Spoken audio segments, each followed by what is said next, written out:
This is very close to the point of no return. I'm so amazed that he managed to go out and fight after this. So my name's Tom Coughlin. I'm a performance nutritionist. I've worked in elite sport for approximately 6 years now across a range of different sports and a number of different athletes across all ages, weights, sizes, all sorts. If we look at some of the occurrences that there are in professional MMA, and being involved in something that's that intense and the kind of weight cuts that they do, it's a completely different game.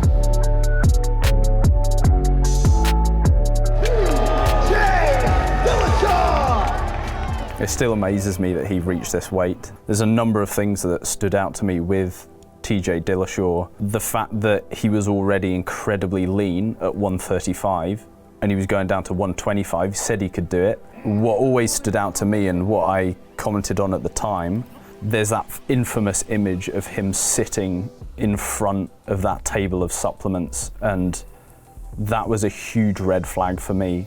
Any diet that you follow that requires you to supplement to that extent, I would be skeptical as to whether you should actually be doing that or not. You're not going to be doing anything right for your body, and trying to make up for it with all these supplements is not right ethically in my mind.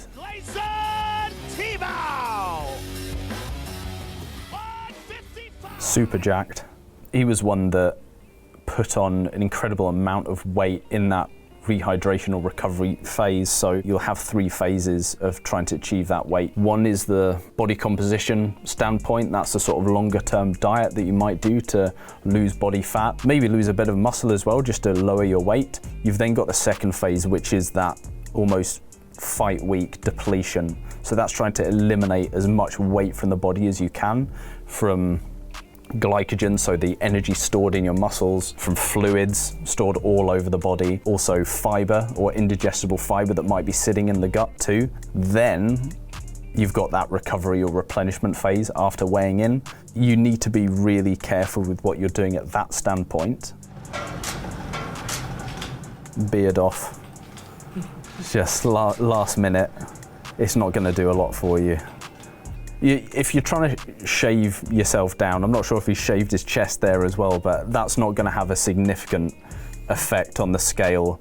I automatically think he's not had the most professional or the best habits outside of his camp, and he's used his camp to try and diet the whole way through. He's trying to play catch up rather than having more consistent professional behaviors and habits outside of camp, to a point where it's not so much about depleting and draining himself during his camp. Beard's back, doesn't care anymore. They will have weighed in before they step on the scale, so it's almost like a cross your fingers and hope, especially with these old school scales that they use in there. There's a certain amount of human error. We've seen some circumstances where athletes will jump on those scales. The person who's measuring them here will just do a slight twitch on there and say, yeah, you're fine to go. This is welterweight as well, so he went up after this. He just looked totally undersized at that weight though. It was ridiculous. Quite openly used IVs as a method of rehydration, and so when all that was cut away by the implementation of USADA, he would have had to totally reanalyze what his approach was to that weight cutting process. So it isn't surprising that there were more weight misses. Romero obviously looks sort of horrific here, wincing. He is prone to a bit of embellishment when it comes to his acting. I think the Tim Kennedy fight was definitely one. Not understanding whether he can sit on a stool or not. I mean, he looks gaunt here though, too. 187.7. So obviously missed by a couple of pounds. He is older, right enough, so we've got to take that into consideration, that he's had this routine for a long period of time. His body might not necessarily work the way it has done historically. Charlie Olives. This is when he lost his belt on the scale. I think digital scales can be a lot more useful. They're certainly less prone to human error. Some states do use them, some prefer this method. I think just for that consistency, you'd hope that they'd have the same scale everywhere. That's certainly what we see in a lot of other elite sports, just to mitigate any sort of reliability or validity issues. Same thing everywhere, and then you know it's fair for everyone. Whereas this, there's some interpretation that can go on. A scale going this direction is bad news. A scale going this direction means you've done what you were contracted to do. So the scale was moving, and it was moving up, which would be a fail. I think with Charles as well, there was a good sort of documentary on his upbringing and the fact that he might not have had the same resources as, let's say, someone that's gone through the American college system right into a top-notch training facility like American Top Team, for example. He might be really struggling to get things together, and that could have massively impacted his support system, really. So that's not just the weight cut and the weight camp and the training camp and everything there, but it could be the whole picture.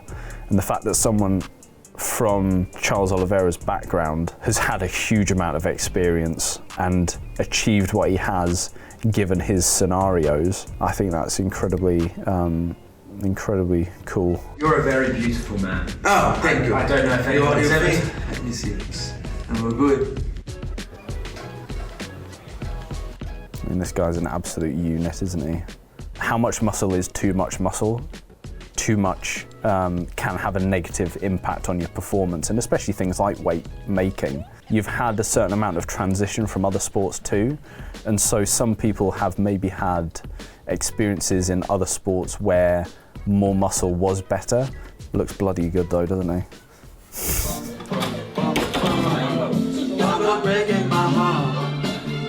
Getting a narrow. Just lying on that. He looked so much better when he came into the UFC. I think that first time it looked like really taking a step in terms of his professionalism. In many ways, if you can take any positives out of the past, he's kind of learned from it, and if anything else, this seems so simple to him. It's a really important point that his S&C coach made there, which is the experience, and being able to learn from previous experiences is one of the key traits for any athlete, I think, is that ability to reflect. So he's basically, for a week, he's water loaded by having 8 litres of water.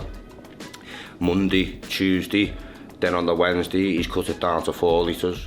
There's good research as well to show that water loading upregulates a lot of the body's processes when it comes to eliminating water.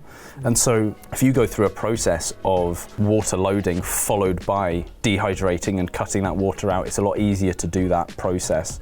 It's essentially drinking an incredible amount of water to the point where your body doesn't want to keep that amount of water inside itself. So there's a number of physiological mechanisms that are inbuilt in you to help eliminate that water if you've brought on too much. Been eating like a king. Resting that LCL lad, just getting fat. People hold fat in their body differently, depending on their genetics, depending on just the kind of person that they are. And although it might sound a bit basic, and I'm sorry to Paddy about saying this, but he might just have one of those fat faces. And so he looks, from an outside perspective, when he has all his clothes on, that he's a lot bigger than he actually is. For someone like Paddy to go from over 200 pounds to 155, that is an incredible drive and work ethic that he has. Even the food saying, just stop eating, Paddy.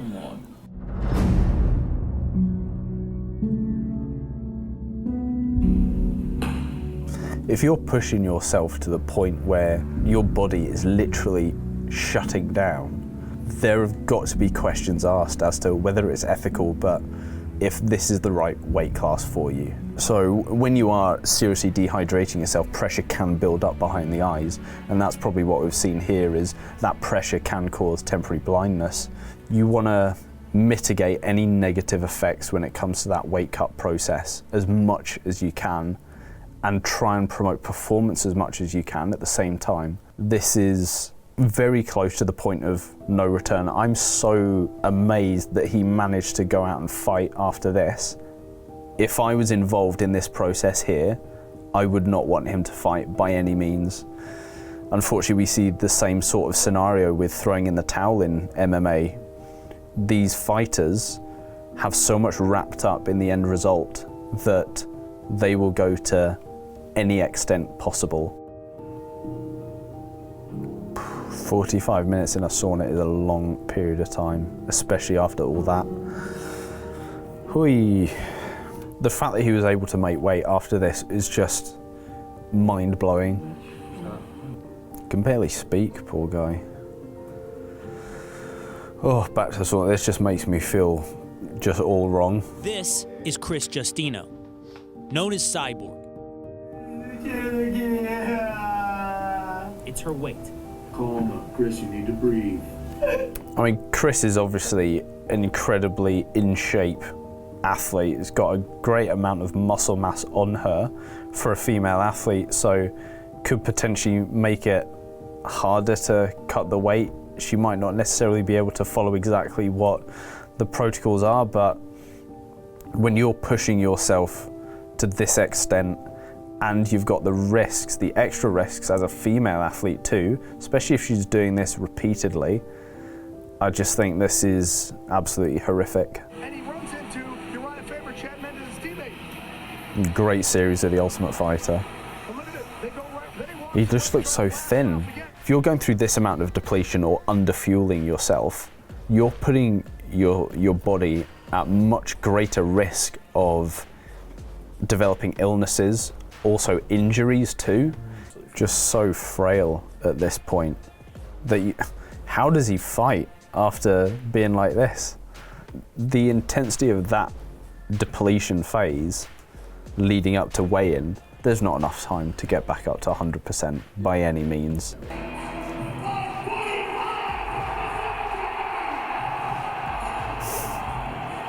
Look how gaunt he looks. I mean, the face is one of those areas as well that you tend to lose a bit of weight here because it's not necessarily protecting anything, so, oh, this is horrendous.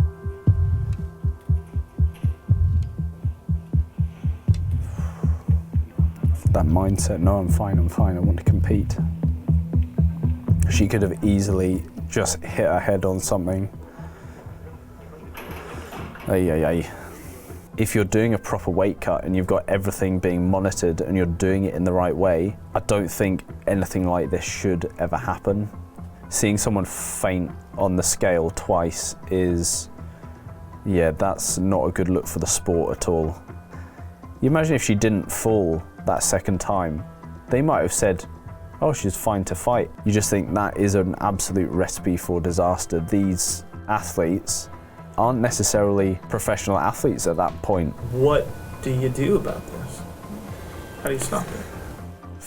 I'm not sure you can, to be honest, because it's such an ingrained part of the sport, and there's been a few suggestions made around like making more weight classes, having those gaps smaller between the weight classes too. Will those methods fix the issue? They can maybe help some fighters, but they probably wouldn't help all the fighters. And it might actually incentivize some fighters to cut an extra 5 pounds or cheat their way through extra hydration tests. It's an incredibly complex and difficult situation. I think education's incredibly important, and try and inform other fighters that these are not the best practices to follow.